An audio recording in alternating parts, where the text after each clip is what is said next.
السلام عليكم ورحمة الله وبركاته. الحمد لله وحده والصلاة والسلام على من لا نبي بعده. فقد قال الله تبارك وتعالى في كلامه المجيد وفرقانه الحميد: فأعوذ بالله من الشيطان الرجيم فاسألوا أهل الذكر إن كنتم لا تعلمون. প্রশংসা আল্লাহ তাআলার জন্য যিনি আমাদেরকে ঈদুল আযহা এর দ্বিতীয় দিন একটি সুন্দর অনুষ্ঠান, ধর্মীয় অনুষ্ঠানে সমবেত হয়ে কোরআন সুন্নাহর জ্ঞান অর্জনের তৌফিক দান করেছেন। তাই বলে আলহামদুলিল্লাহ।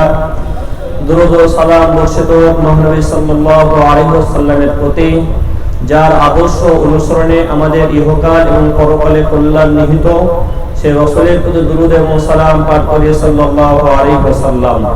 সময় সংক্ষিপ্ত হওয়ায় ভূমিকা না বাড়িয়ে আমার মূল যে প্রশ্ন, সেই প্রশ্নগুলো উত্তর দেওয়ার চেষ্টা করছি ইনশাআল্লাহ। ওমা তাওফীক ইল্লা বিল্লাহ আলাইহি তাওয়াক্কালতু ওয়া ইলাইহি উনীব।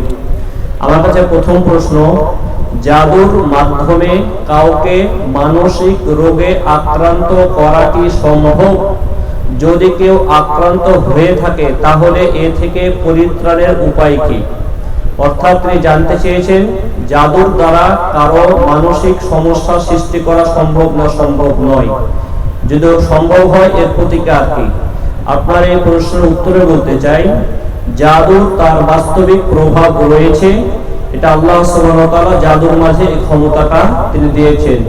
সুতরাং জাদুর দ্বারা শারীরিক ক্ষতি হতে পারে, মানসিক সমস্যাও সৃষ্টি করতে পারে, যেমনটা স্বয়ং রাসূল করিম সাল্লাল্লাহু আলাইহি ওয়াসাল্লামের ক্ষেত্রে হয়েছিল। রাসূলকে জাদু করা হয়েছিল, আর এই জাদুর মাধ্যমে রাসূল মানসিক সমস্যায় ভুগছিলেন। একটি কাজ করেছেন না করেননি, দ্বিধাদ্বন্দ্বে ভুগতেন। মনে হচ্ছে কাজটি করেছি, আবার মনে হতো কাজটি করেননি। সুতরাং মানসিক সমস্যা হতে পারে। এর থেকে পরিত্রাণের উপায়, রাসূলকে জাদু থেকে মুক্ত করার জন্য আল্লাহ সুবহানাহু ওয়া তাআলা দুইটি গুরুত্বপূর্ণ সূরা নাযিল করেছেন, সূরা নাস এবং সূরা ফালাক। এই সূরাগুলো পড়বেন, সাথে সাথে আয়াতুল কুরসি, সূরা ফাতিহা, সূরাতুল বাকারা, এগুলো বেশি বেশি পড়ার চেষ্টা করবেন। এর মাধ্যমে আপনি জাদু থেকে পরিত্রাণ পাবেন। সাথে সাথে আপনি এর সহযোগিতা নেওয়ার জন্য যারা কোরআন এবং সুন্নাহ অনুসারে ঝাড়ফুঁক করে তাদেরও শরণাপন্ন বা সহযোগিতা নিতে পারেন।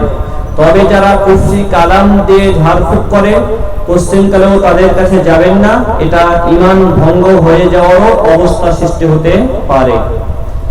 এর পরের প্রশ্ন: আমি মধ্যবিত্ত পরিবারের সন্তান, ঋণ নিয়ে বিদেশে যেতে চাচ্ছি, ঋণ করে বিদেশে যাওয়া যাবে কি? উত্তরে বলতে চাই, ঋণ নিয়ে বিদেশে যাওয়া জায়েজ আছে, হারাম না। অর্থাৎ ধার করা শরীয়তে জায়েজ রয়েছে। তবে এই ক্ষেত্রে রাসূল করিম সাল্লাল্লাহু আলাইহি ওয়াসাল্লামের হাদিস, বুখারীর হাদিস, যে ঋণ নাই আদায়ের নিয়তে আল্লাহ সুবহানাহু ওয়া তাআলা তার ঋণ পরিশোধের ব্যবস্থা গ্রহণ করে দেন, ঋণ পরিশোধ করে দেন। পক্ষান্তরে যে ঋণ নাই আদায় না করার নিয়তে, আত্মসাদের নিয়তে আল্লাহ সুবহানাহু ওয়া তাআলা তাকে ধ্বংস করেন। সুতরাং অবশ্যই আপনি যখন ঋণ নেবেন আপনার নিয়তে এটা থাকতে হবে যে ইনশাআল্লাহ আমি এটা যত দ্রুত সম্ভব পরিশোধ করে দিব।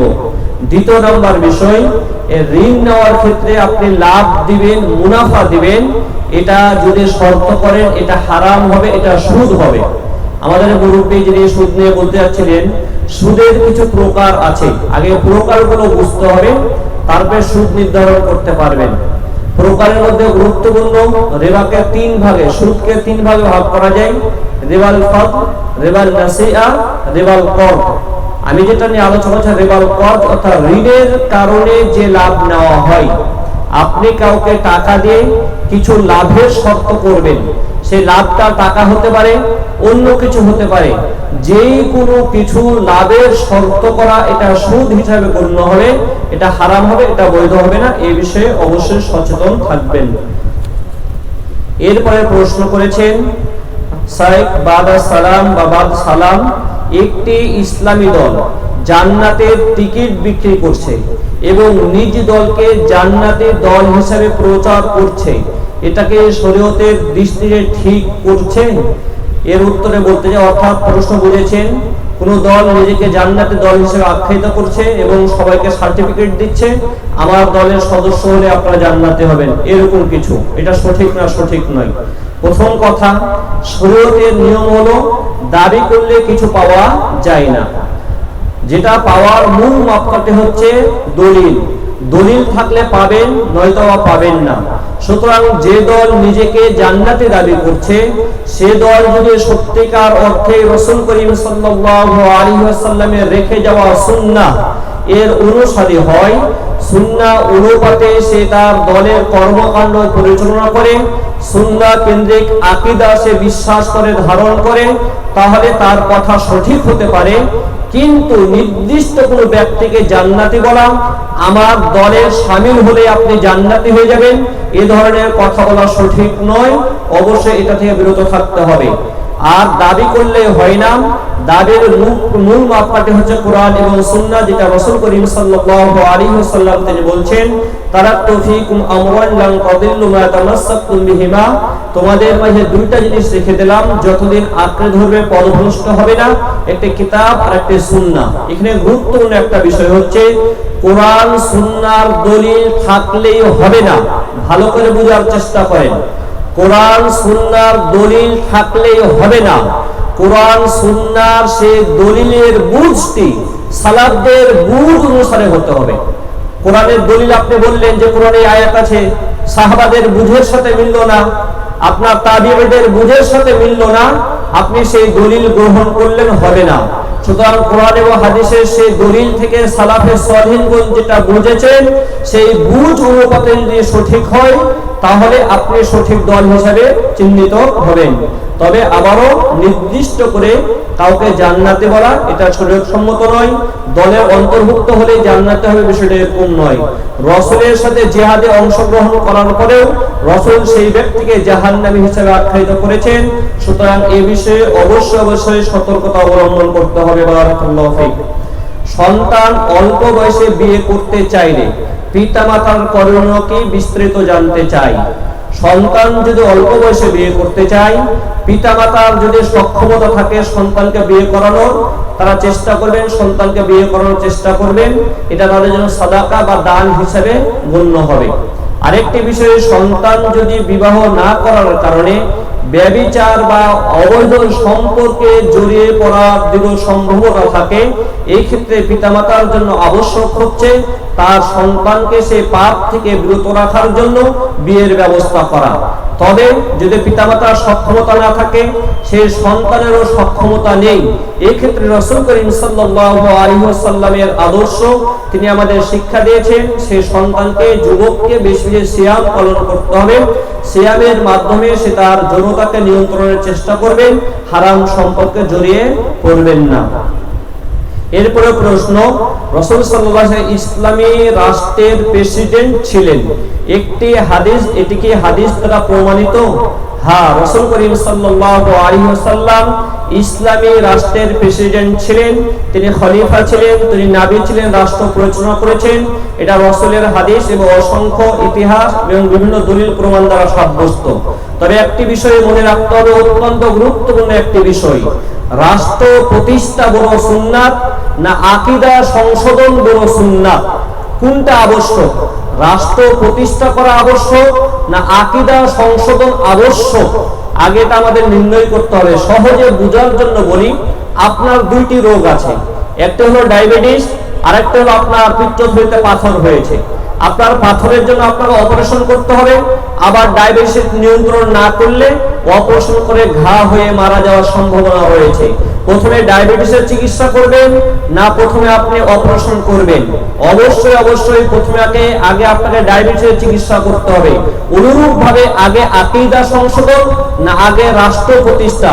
এই ক্ষেত্রে প্রত্যেক ব্যক্তির জন্য ফরজ, আবশ্যক হচ্ছে তার আকীদা সংশোধন করা। আকীদা সংশোধন ছাড়া কোনো ব্যক্তি জান্নাতে যেতে পারবে না। কোনো ব্যক্তি জান্নাতে যেতে পারবে না আকীদা সংশোধন ছাড়া। সুতরাং রাসূল করিম সাল্লাল্লাহু আলাইহি ওয়াসাল্লামের মূল মিশন ছিল আকীদা সংশোধন। এই কারণে রাসূল মক্কা জীবনে 13 বছর আকীদা সংশোধনের কাজ করেছেন, মাদিনা জীবনে 10 বছর তিনি আকীদা সংশোধনকে সবচেয়ে বেশি গুরুত্ব দিয়েছেন। যত নবী রাসূলের আগমন ঘটেছে প্রত্যেকে আকীদা সংশোধনকে সবচেয়ে বেশি গুরুত্ব দিয়েছেন, রাষ্ট্র প্রতিষ্ঠাকে নয়। তবে আকীদা সংশোধনের পরে অবশ্যই রাষ্ট্র প্রতিষ্ঠা বা ইসলামী রাষ্ট্র প্রতিষ্ঠার চেষ্টা চালাতে হবে, এটাও একটি রাসূলের সুন্নাহ। তবে গুরুত্বপূর্ণ আবশ্যকীয় ফরজ কাজ হচ্ছে আকীদা সংশোধন করা। এই বিষয়টা মাথায় রাখতে হবে। আল্লাহ সুবহানাহু ওয়া তাআলা তিনি আমাদেরকে সঠিক বুঝ অনুসারে, সালাফদের বুঝ অনুসারে ঈমান আমল পরিচালনা তৌফিক দান করুন, আমিন। আসসালামু আলাইকুম ওয়া রাহমাতুল্লাহি ওয়া বারাকাতুহু।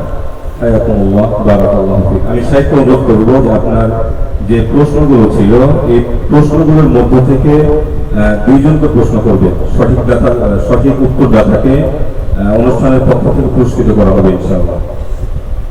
আমি প্রশ্ন করব।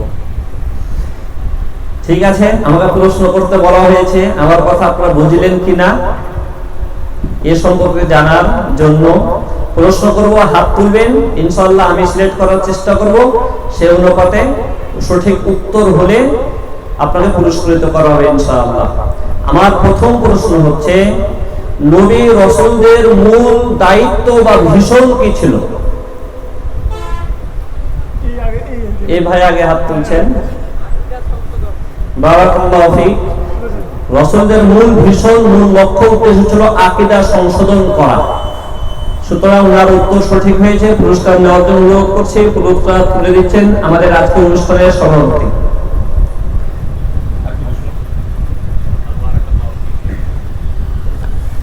আরেকটি প্রশ্ন হলো,